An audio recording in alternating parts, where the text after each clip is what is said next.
voy a decir, del Wi-Fi y problemas de la señal que tenía, no podía emitir y se me estaba apagando a cada rato.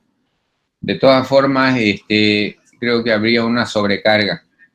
Yo quiero expresarles en este momento que aquí quedamos. Estas heridas que estábamos hablando. Uno, que son las que profundas, vamos a decir, que son aquellas que se manifiestan mediante una equimosis. Voy a admitir a Lara Johanna. Ya, ahora sí. Entonces, aquí están las extra y aquí las externas.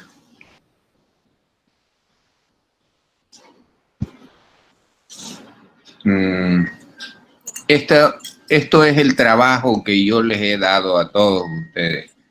Y era simplemente haber hecho una recopilación de lo que son los tipos de heridas que generalmente se presentan. Este era el trabajo en el cual ustedes tenían que desglosar y escribir cada uno de estos y mandármelo. Varios hicieron, pero otros no. Quiero que sepan que hay las heridas limpias, que son que oscilan entre el menos del 2%, y son debidas como ejemplo la mastectomía, tiroidectomía, laparotomía exploradora, y en las cuales no hay compromiso de vísceras huecas. En las limpias contaminadas sí, 5 al 10% tenemos este tipo de heridas. Colecistectomías, nefrectomías, histerectomías, gastrectomías, apendicectomías, en las cuales usted va a tener ingreso a una cavidad hueca. Las contaminadas, 10 al 20%, son las perforaciones viscerales, apendicitis, perforadas, drenajes, abscesos, son las heridas contaminadas. Y finalmente el cuarto grupo de la sucia, que son más del 20%, y está debido a las peritonitis, las necrosis, síndromes de Fournier, fascitis necrotizantes y todo lo que pueda haber.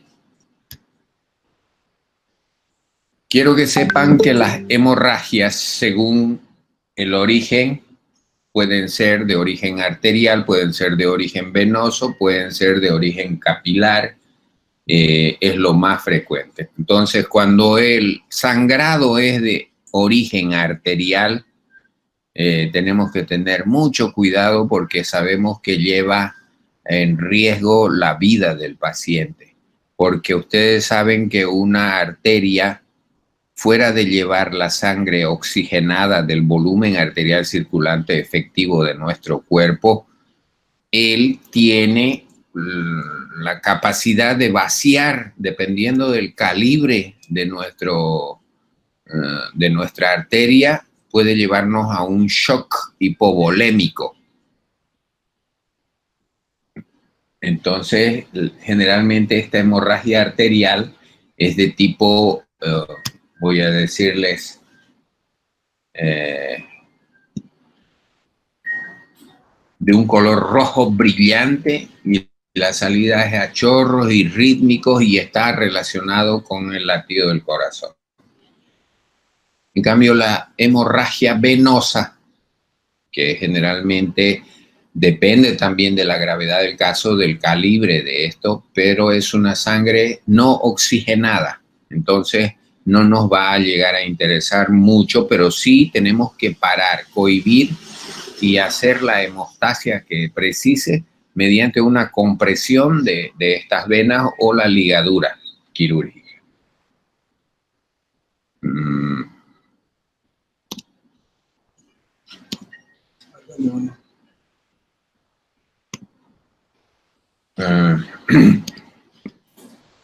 Y la sangre capilar es aquella que va a salir en napa, o sea, Suele ser más escasa y no compromete mucho el estado general del paciente, pero sí nos sangra, puede mancharnos varias gasas, pero no así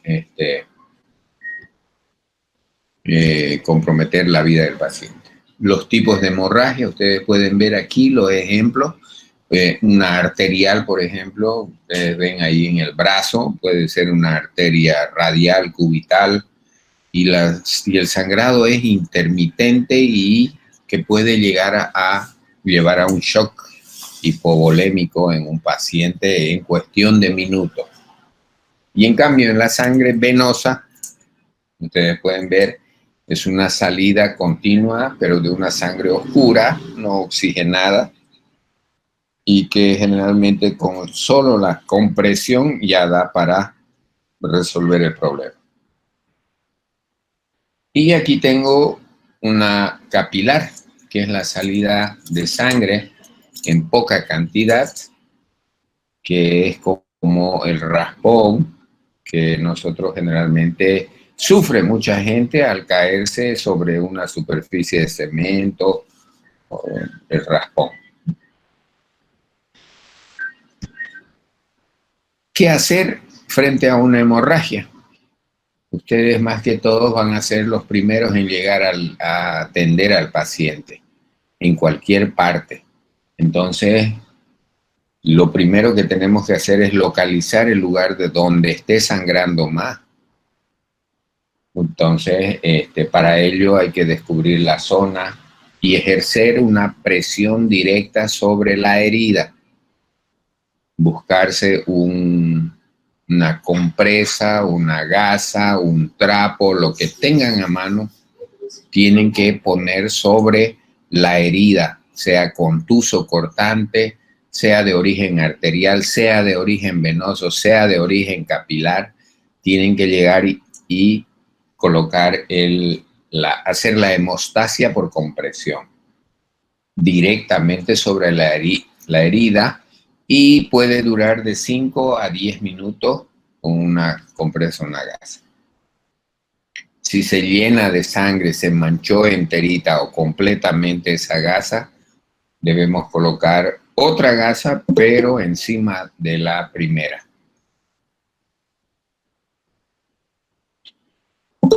¿Cómo actuar en las hemorragias? Aquí ustedes ven en este gráfico, no quitar la primera gasa, siempre tratar de acumular una encima de la otra, ya que normalmente nosotros tenemos lo que les pedí ayer que revisaran sobre la hemostasia, los factores de la vitamina K dependientes.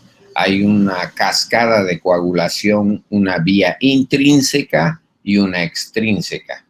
Si no lo revisaron el día de ayer, para hoy tengo una pregunta para ustedes al final y quiero que me respondan en forma inbox.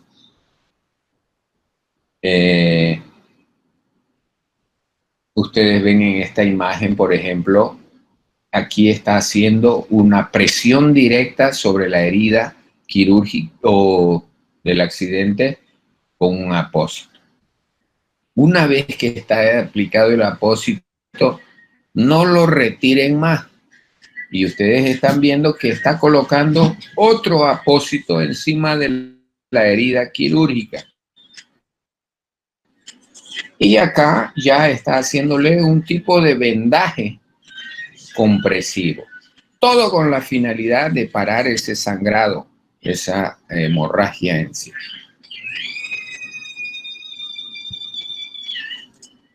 ¿Cómo debemos actuar en una hemorragia? Si no te da resultado a lo que has hecho en una primera instancia, que es la compresión por medios físicos, el de ejercer la presión indirecta en una zona entre la herida y el corazón, de esta manera se detiene el paso de sangre hacia la herida, fundamentalmente en una herida de origen arterial. Aquí ustedes pueden ver dentro de la clasificación los diferentes tipos de heridas que van en relación a los puntos de presión y de las arterias para evitar que pierdan en exceso la sangre y podamos a veces utilizar torniquetes que van a ser un tipo de hemostasia. Aquí una actuación en la hemorragia, por ejemplo, elevar la zona afectada por encima del nivel del corazón, siempre. Si hay una herida en la mano, por ejemplo, ustedes están levantando la mano y ya va, por gravedad, esto va a disminuir el sangrado de la intensidad.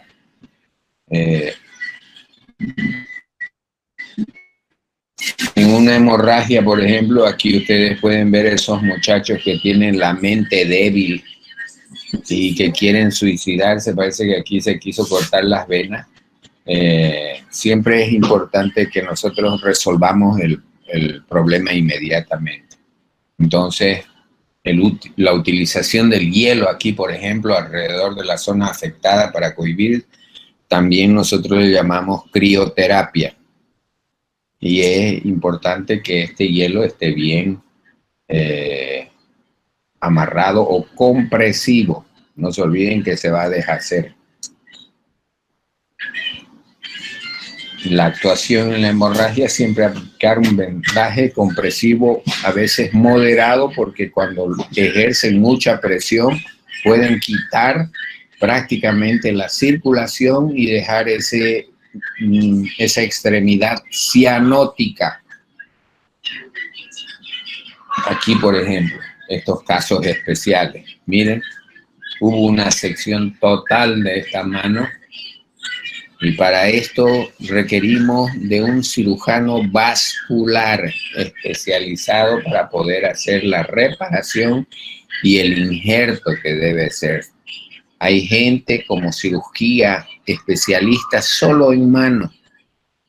Y eso es muy importante que ustedes tengan el conocimiento, porque una vez que hay esta sección de esta parte, por ejemplo, muchas veces uno ya decide hacer los muñones en estas extremidades, pero si tuviéramos un microscopio y un especialista en cirugía cardiovascular, les apuesto que nos da estos resultados como se ve en esa mano que ha sido injertada en todo sentido.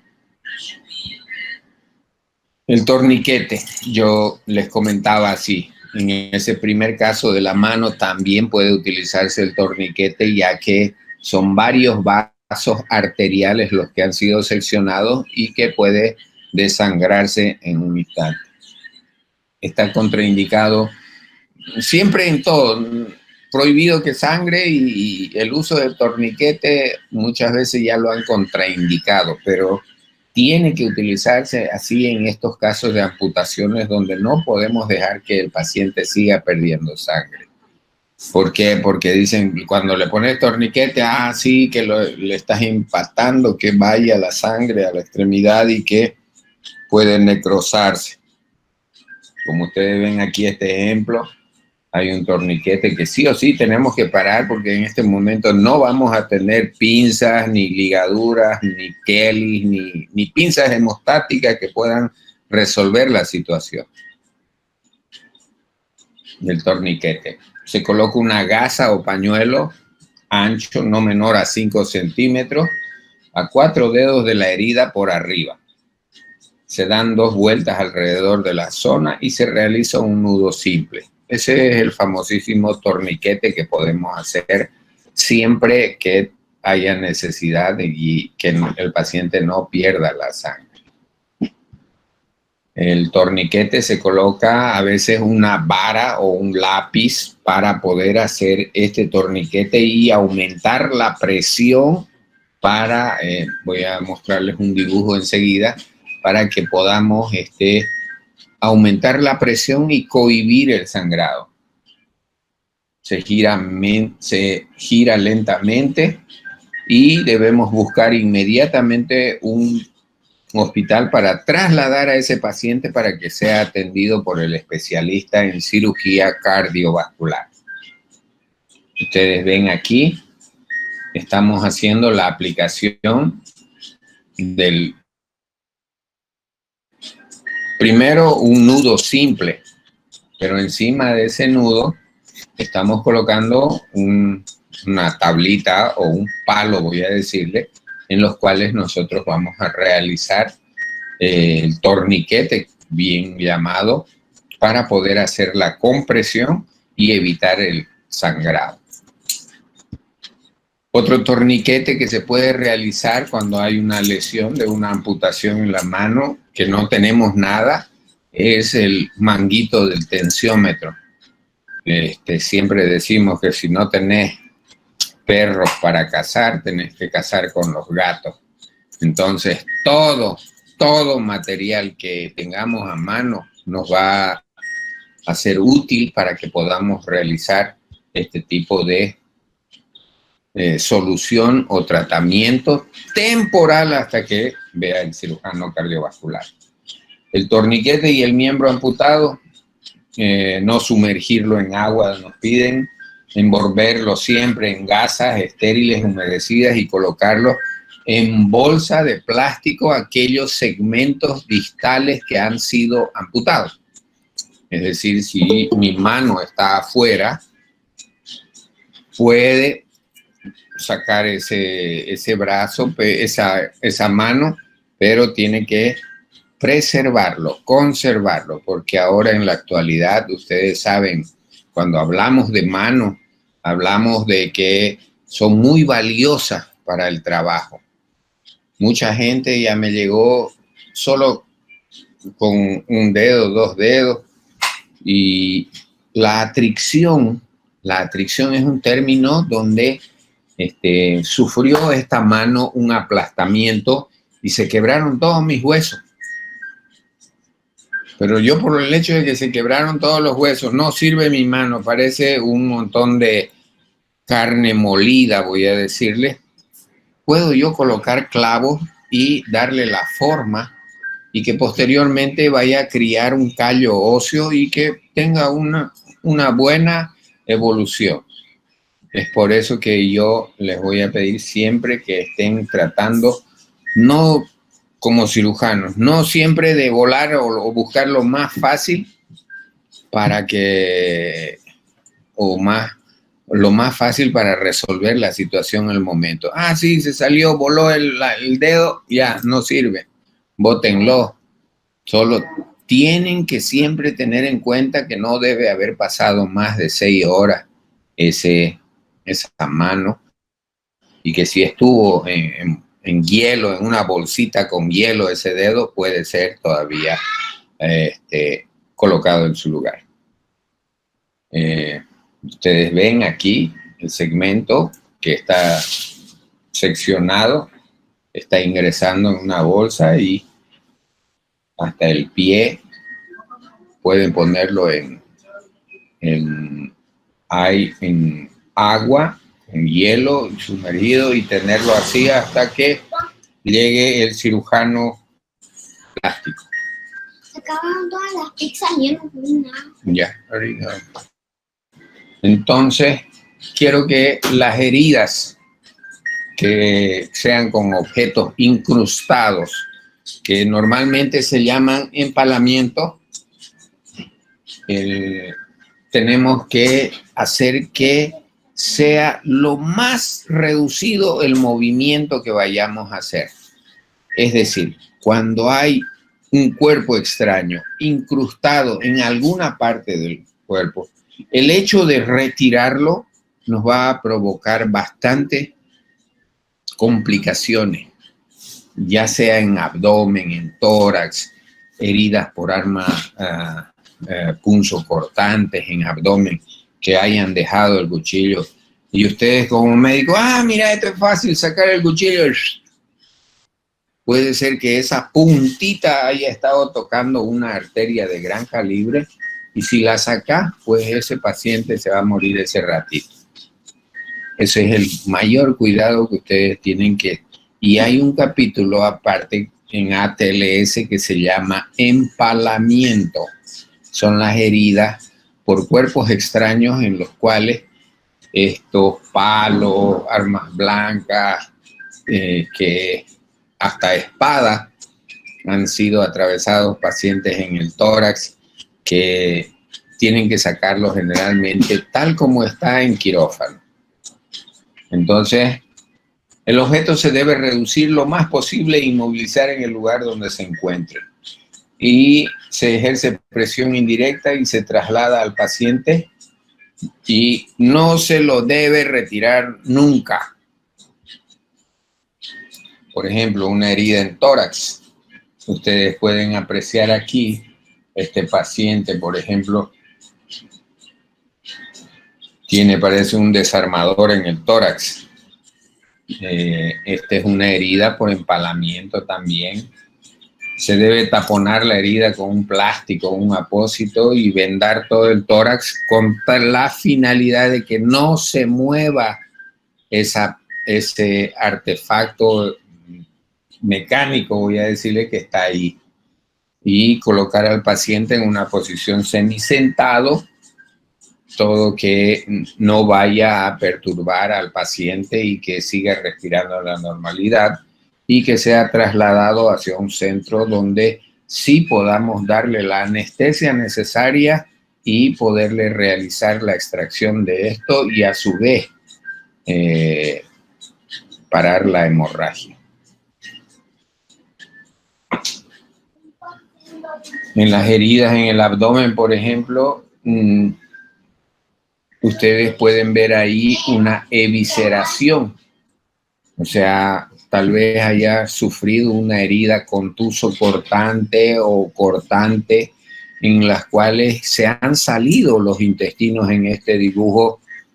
No voy a ser tan cruel de intentar introducir dentro de la cavidad este material, pero tengo que buscarme una compresa húmeda, taparlo y envolver al paciente para que llegue y sea trasladado a un lugar donde sí le puedan hacer el tratamiento respectivo y si hay que hacer secciones de intestino, todo eso, ¿no? Entonces, no intentar nunca colocar los órganos que ya están afuera hacia dentro de la cavidad porque van a ocasionar mucho e intenso dolor, y tampoco presionen el abdomen a personas que están heridas. Tapar con un apósito amplio, la posición de cúbito supino con las piernas flexionadas y traslado urgente de ese paciente. Actuación frente a una hemorragia interna. Esto es de crucial importancia, que ustedes tomen decisiones cuando vean un paciente que tiene una hemorragia interna. Muchas veces hay que determinar una conducta quirúrgica inmediatamente para salvar la vida del paciente. Eso realizándole estudios como el FAST, que es una ecografía que se realiza en 2 minutos y medio y tiene que ser rápida, donde este tipo de técnica ecográfica vaya a darnos el diagnóstico preciso para poder entrar a realizar hacer la hemostasia en estos pacientes quirúrgicos. Si se sospecha una hemorragia interna, se debe colocar al paciente en decúbito supino con la cabeza ladeada para evitar la aspiración y mantener al paciente tapado para evitar pérdidas de calor. No se olviden que la hipotensión también se acompaña de frío. Siempre NPO y traslado urgente a este paciente a un centro hospitalario. Actuación ante una hemorragia exteriorizada. Habíamos visto un niño hace un rato que perdía sangre por la nariz, que esa es la sangre exteriorizada. Lo primero, en un adulto, cuando vean que un paciente tiene epistaxis, o bueno, puede ser que tenga lesiones a nivel de los plexos de Kieselbach venoso en la nariz, que tenga algún trauma nasal, que se haya dedicado a hornear su nariz o que tenga hipertensión arterial. Mucha gente que tiene hipertensión arterial, presión alta, lo primero que sangra es la nariz. comienza a caer las gotitas de sangre. Tip, tip, tip, tip, tip. Y uno dice, ¿por qué? La epistaxis me está diciendo clínicamente que puede que haya una hipertensión arterial y esa sea la causa de que se reventaron los plexos que están muy delicados ahí, Kieselbach de la nariz, y es un signo patognomónico de la hipertensión quien se descubre al inicio. Entonces, lo primero que tenemos que hacer es tranquilizar al paciente, dándole las chicas, dicen uno, de comprimir con el índice la fosa nasal que sangre, presionando contra el tabique nasal, del lado que esté sangrando la nariz. Entonces, quiero que sepan que hay que utilizar este tipo de técnicas compresivas en un inicio, pero no jugar. El que está así, no demora, no contaste ni 10 y ya lo está sacando.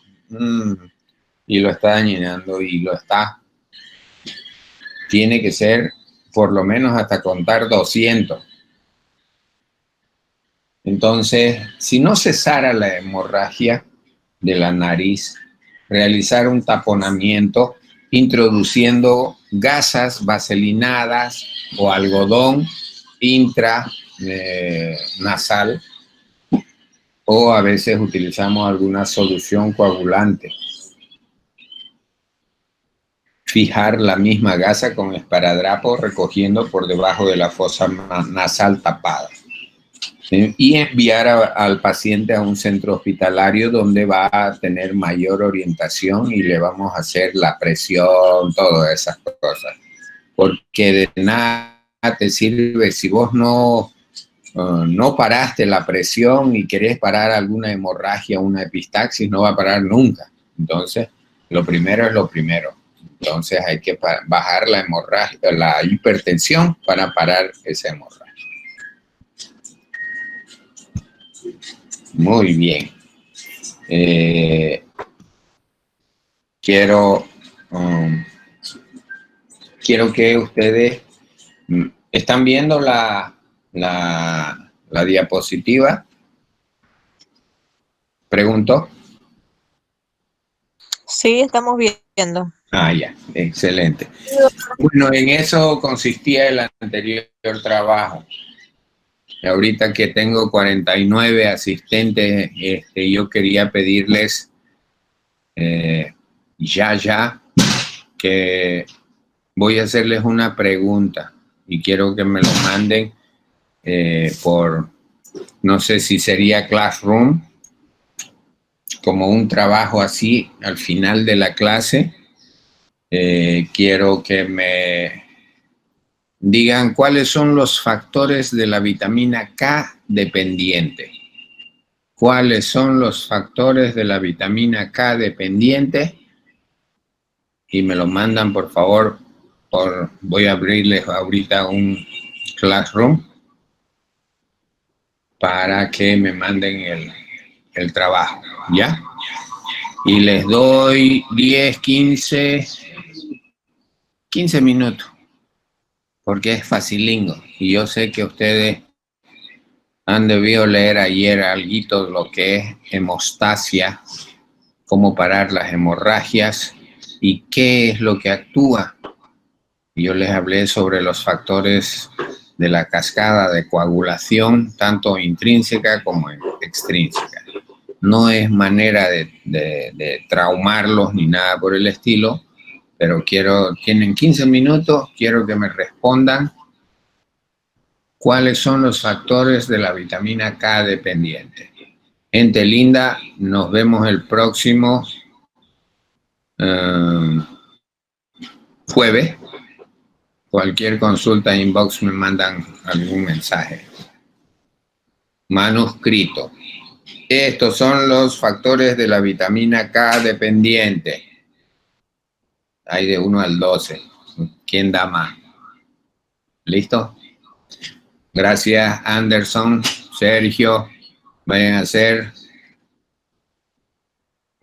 Ok, doctor, gracias. Auto. Cualquier cosa estamos ahí, ¿ya? Listo, doctor. Listo, listo. Ok, hasta luego. Gracias por la clase, doctor. Ya, chao compañeros. Buenas noches, doctor. Buenas noches a todos. Tengan un buen fin de semana.